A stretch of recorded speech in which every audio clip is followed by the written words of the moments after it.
শক্তিশালী গুজরাট টাইটান্সকে যেন একেবারেই খড়কুটোর মতো হাওয়ায় ভাসিয়েছে রয়্যাল চ্যালেঞ্জার বেঙ্গালুরু। আরও একটা ফাইনালের মঞ্চে এবার বিরাট কোহলিরা। ক্যারিয়ারের শেষ বেলায় এসে আরও একটা মাহেন্দ্র খানের অপেক্ষায় ভারতীয় এই তারকা ব্যাটার। আর মাত্র একটা ম্যাচ জিতলেই টানা দ্বিতীয়বারের মতো চ্যাম্পিয়ন হবে আরসিবি।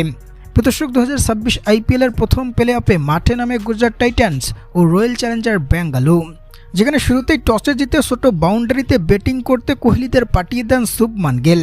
আর ব্যাটিংয়ে নেমেই শুরুটা ভালো না হলেও তাণ্ডব লীলার যাত্রাটা করেন অধিনায়ক রজত পাতিদার এসে। মাত্র 33 বলে খেলেছেন 93 রানের চমৎকার একটা ইনিংস। এছাড়াও 43 রানের ইনিংস খেলেছেন বিরাট কোহলি ও সবশেষ কুণাল পান্ডিয়ার 43 রানের সংগ্রহের উপর ভর করে গুজরাটের সামনে তারা দাঁড় করায় 254 রানের পাহাড় সমান এক সংগ্রহ, যে রানের জবাবে একেবারে খেয়ে হারিয়ে বসে গুজরাট টাইটান্স।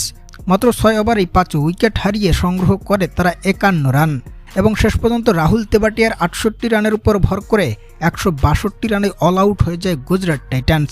আর আরসিবি জয় পায় 92 রানের বিশাল ব্যবধানে, যে জয়ের মধ্য দিয়ে চলমান আইপিএলের সরাসরি ফাইনালে পৌঁছে গেছে রয়্যাল চ্যালেঞ্জার বেঙ্গালুরু।